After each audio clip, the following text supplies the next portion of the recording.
estudiar en Primera de Corintios 14:3. Este mensaje se llama El don de sospecha.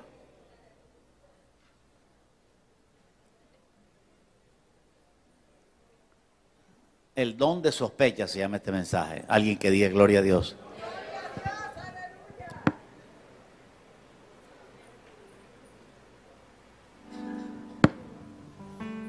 Bendito Dios, ahora que vamos a leer tu palabra, pedimos tu ayuda, socorro, que tu divina presencia esté con nosotros, ministrando al alma, a la mente, al espíritu y a cada miembro, en el nombre de Jesús. Amén y amén. Primera de Corintios 14:3 dice, pero el que profetiza habla a los hombres para edificación, exhortación y consolación.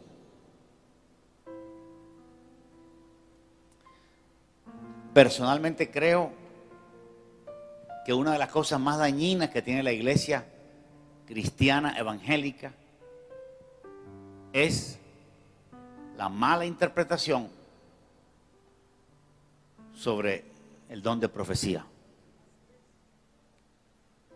Hay mucho desorden y miles de personas huyen de nosotros porque no pueden comprender tal exabrupto que se da en muchas de nuestras congregaciones. En la iglesia de Corinto había un desorden. Y muchas veces nosotros queremos repetir ese desorden. En la iglesia de Corinto, la iglesia estaba naciendo. No había ministerios definidos. Todo el mundo tenía una palabra del Señor. Y todo el mundo quería dar una palabra del Señor. Pero el evangelio no es democracia. El evangelio Dios lo pone en manos de líderes que organicen congregaciones.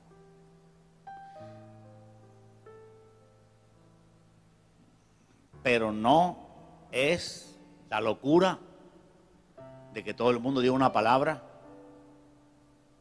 Y si se obedece realmente lo que todas las palabras de profecía se dicen, hasta se viola la palabra de Dios. Hay mucho que se hace mal hecho, en desorden, y es más un don de sospecha que un don de profecía. Hay disque profetas que le ven la cara triste a alguien y dice, así dicho el Señor, como estás triste, pura sospecha.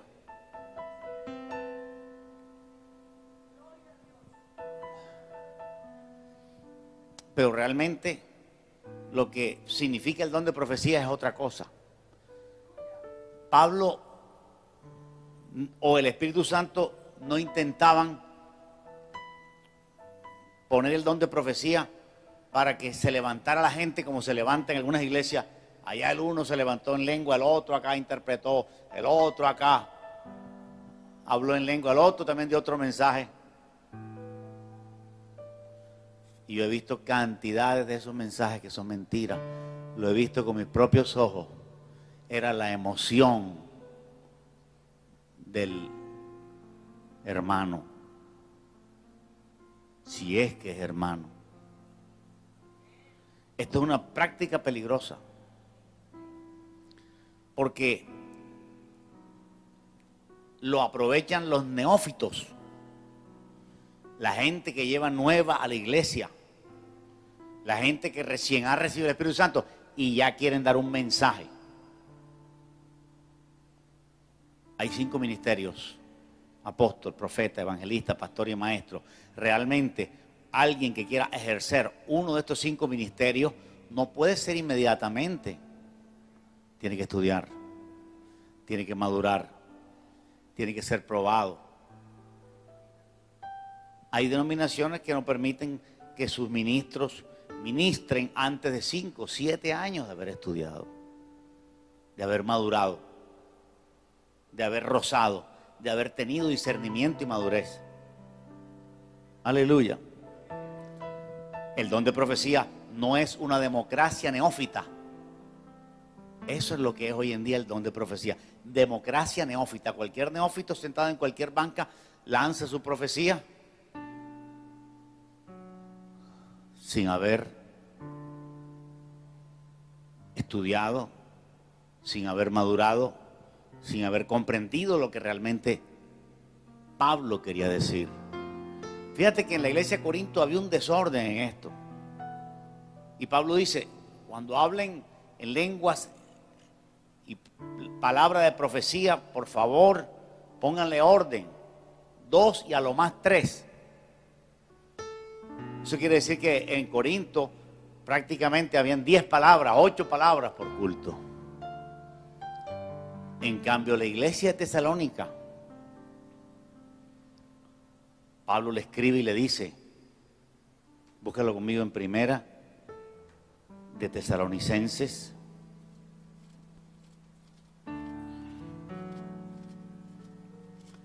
después de Filipenses y Colosenses, 5:20,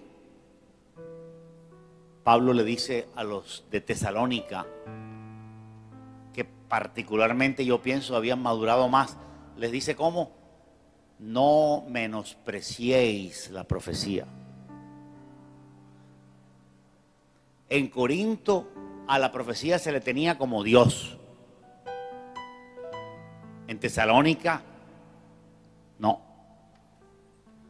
Y Pablo dice, no la menosprecie, porque puede haber una que sea de Dios. Aleluya.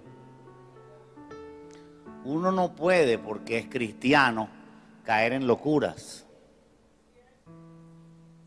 caer en cosas falsas. Alguien que yo conozco, que es gerente de una gran empresa, comenzó a ir a la iglesia y se ganó 4 profetas que iban a su negocio siempre y oraban con él y le profetizaban. Resultado final, este hombre se apartó de Dios. Me lo encontré años después y me dijo, no, yo no voy jamás a eso. Aquí tuve los mejores profetas de una de las congregaciones más grandes de la ciudad. Estuve esos profetas aquí. El uno me decía que vendiera el carro, el otro que lo readquiriera, el otro que vendiera la casa, el otro me daban órdenes. Y yo obedecía. Y fui fracasando. Porque uno no puede moverse por profecías que quizás no son de Dios. Dios tiene que hablarnos a nosotros. Fíjate que Moisés no se movió porque alguien le dijo. Hay gente que dice, no, hermano, yo estoy aquí porque Dios me habló a través de una profeta que es una iglesia del sur. Aunque la profecía sea verdad, en el mejor de los casos, nadie puede moverse por una profecía de un ser humano. Usted tiene que tener convicción en su espíritu. Moisés no se movió sino cuando vio la zarza que ardía y una voz que le dijo, el lugar donde estás es tierra santa. Isaías nunca se movió a entrar al ministerio hasta que él mismo vio la gloria de Dios.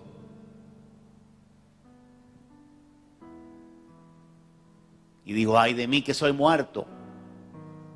Nadie se lo pudo decir. Aleluya. Hay una diferencia clara entre don de profecía y profeta en el Nuevo Testamento. El profeta es el que predice,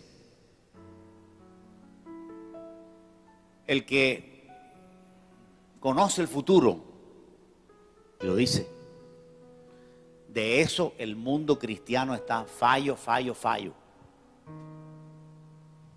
No hubo ningún profeta que predijera el 11 de septiembre. Si no hay un profeta que prediga el 11 de septiembre,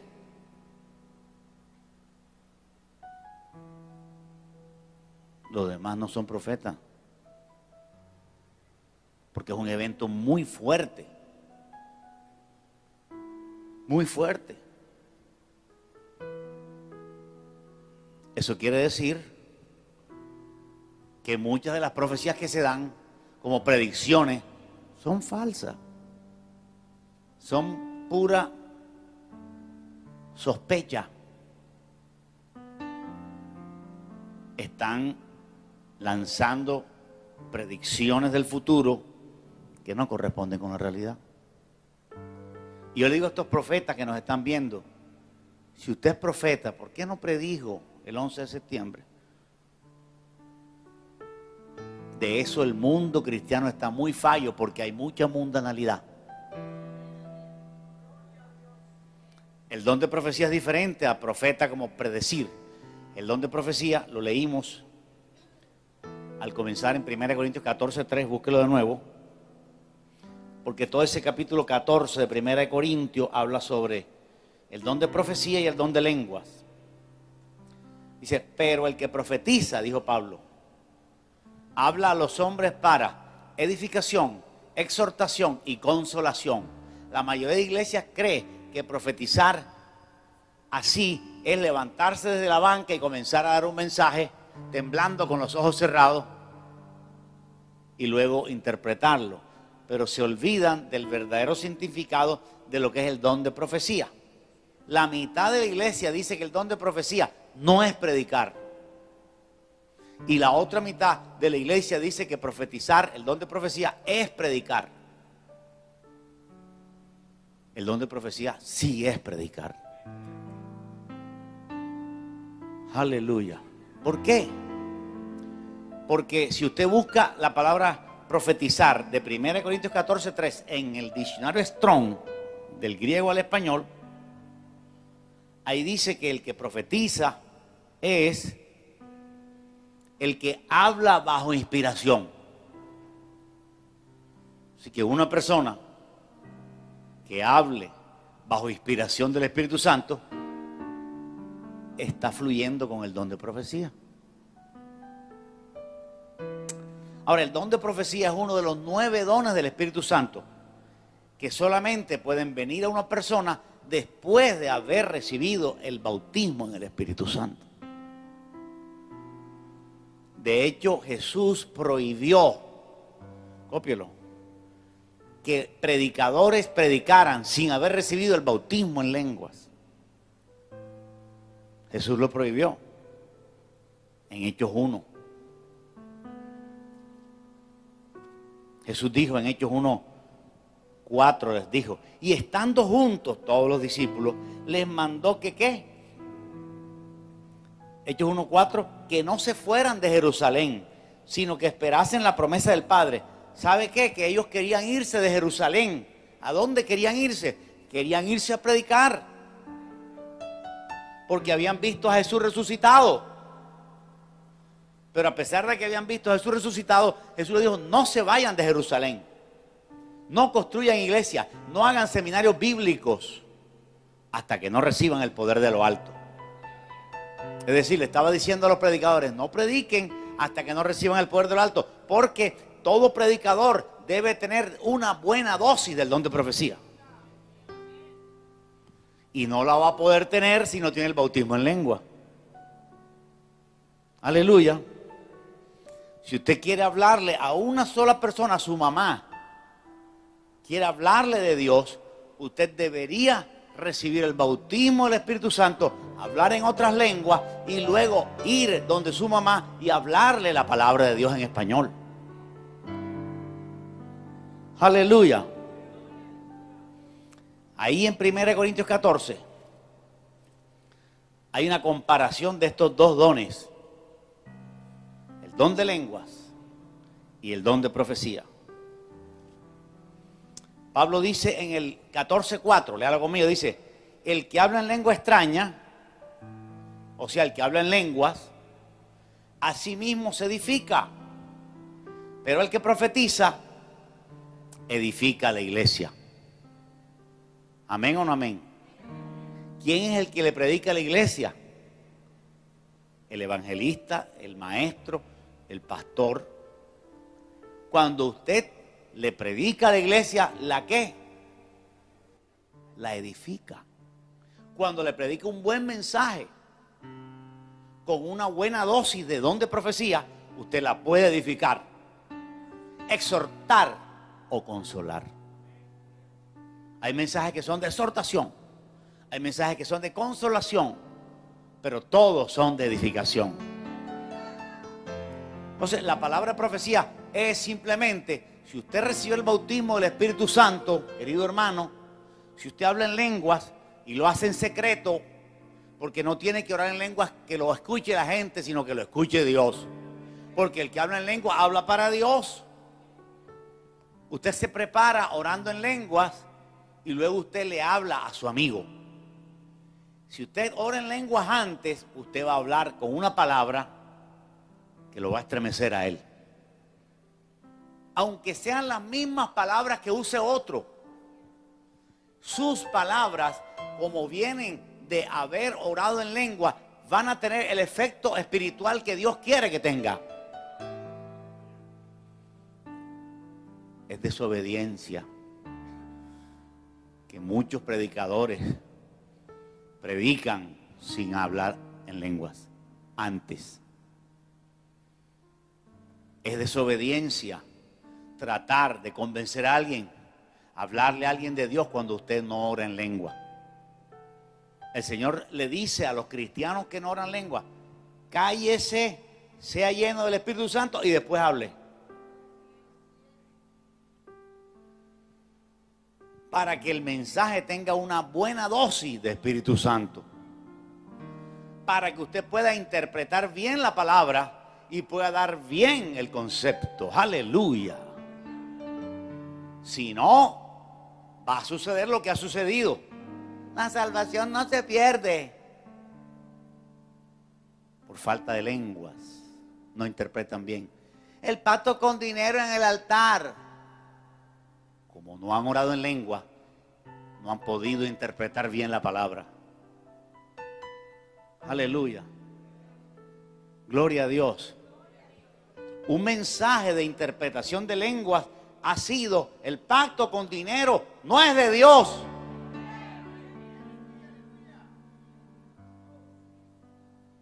Claro, directo del cielo.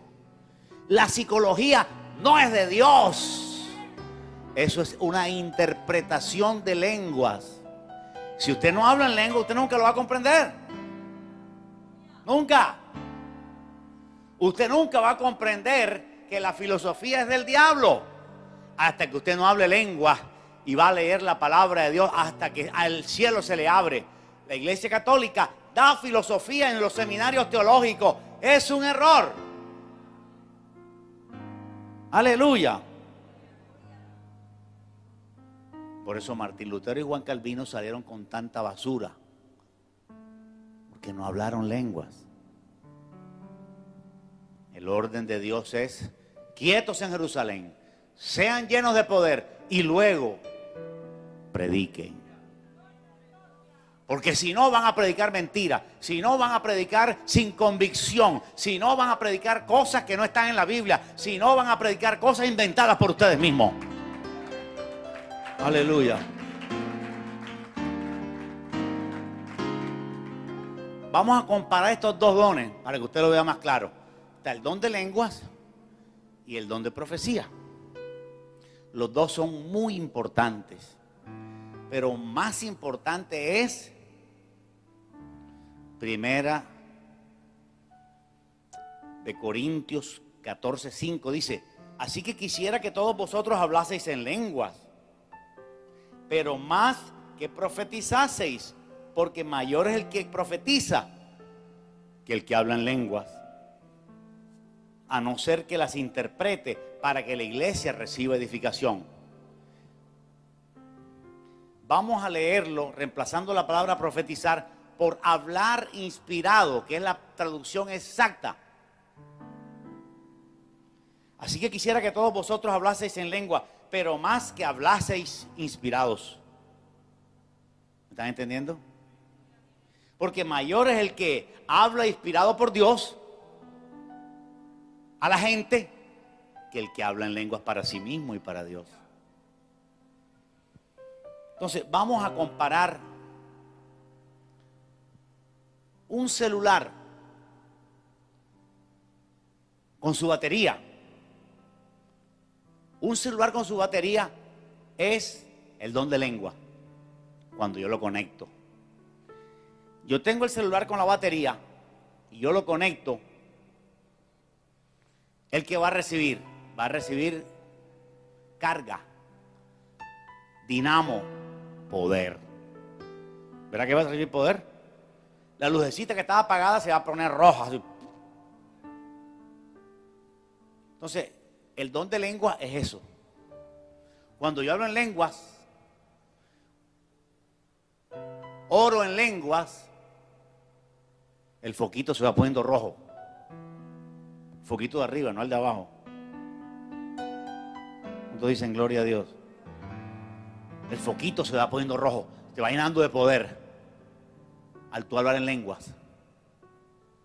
Pero ahora te vas a dar cuenta que aunque eso es importante, si usted no tiene la batería o si la batería se dañó, usted hace cola ahí donde venden celulares y no se mueve hasta que necesite una batería, porque sin batería no puedo andar. Entonces, en el momento que yo conecto la batería, está fluyendo corriente.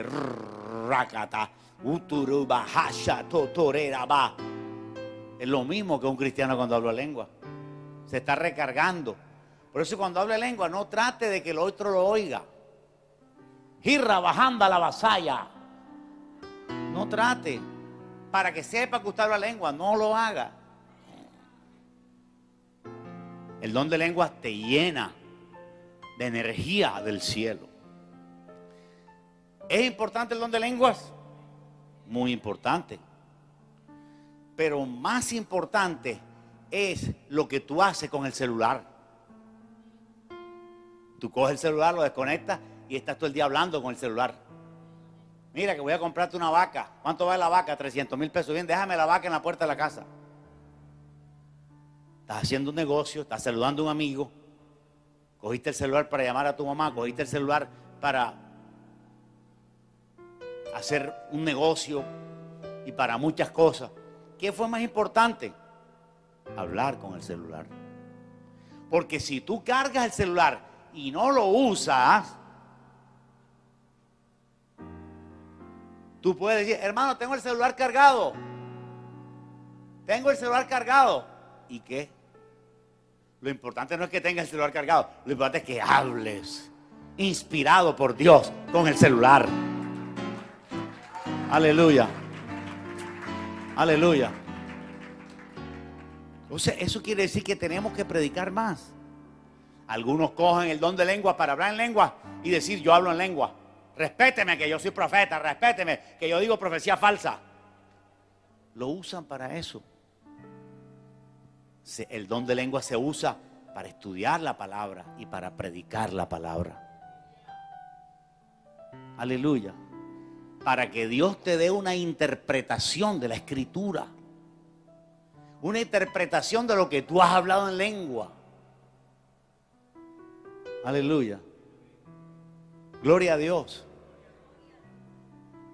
La interpretación no es traducción, ni tampoco es algo que viene inmediatamente. Fíjate que Pablo dice, el que habla en lengua extraña, pide en oración poder interpretarlo. No es tan fácil. O sea, comience a orar pidiendo la interpretación. Y a algunos le puede llegar la interpretación clara. Por fin entendí que la salvación sí se pierde. Porque Dios va a darte mensajes importantes. Dios no te va a poner a interpretar que Julia trajo la bolsa vacía. Dios no es así. Dios te va a dar cosas importantes. Te va a decir cosas que te saquen del hoyo. No cosas que te eleven el orgullo. No puede ser. Aleluya. peleé con una falsa profeta que ella decía que le profetizaba a todo el mundo. Así dice el Señor y pam, pam, pam, pam, así dice el Señor y así, todo el culto era ella profetizando. Sin embargo, peleó conmigo porque yo le discutía de que eso de no ponerse arete no es de Dios. Yo le decía, en el cielo los ángeles usan oro. Jesús usa oro aquí en el pecho. Y ella no entendía, pero profetizaba. ¿De qué profetizaba si no tenía luz ni ella? Aleluya. Un día esta profeta pasó una vergüenza porque le dijeron que le iban a llevar una joven que tenía cáncer para que orara por ella. X señora, llegó X señora, pero no llevó a la señora que tenía cáncer, sino llevó a otra. Entonces ella en la profecía le decía, así el Señor me dice que tienes cáncer. Y dice, yo no tengo cáncer. Que el Señor me dice que tienes cáncer. Mentirosa. Quedó mal. La que fue no fue la que tenía cáncer, sino la que no tenía. Se vuelven hasta mentirosos. Y se vuelven enredados. Aleluya. Puro falsedad. Usted puede tener interpretación. Dice, el que ora en lengua extraña pide en oración poder interpretarlo. Algún día yo hablando en lengua y tratando de entender si el pacto con dinero era de Dios o no era de Dios, me llegó la revelación del cielo. La interpretación era, el pacto con dinero no es de Dios. Con todas las citas bíblicas claras, aleluya. Eso solo lo puede hacer Dios. Yo por más que hubiera buscado no hubiera encontrado. Martín Lutero y Juan Calvino nunca encontraron eso. Nunca se dieron cuenta de eso porque no tenían el bautismo en lengua. Aleluya. Gloria a Dios. Entonces hay que tener mucho cuidado. Lo más importante no es hablar en lengua. Lo más importante es predicar inspirado por el Espíritu Santo.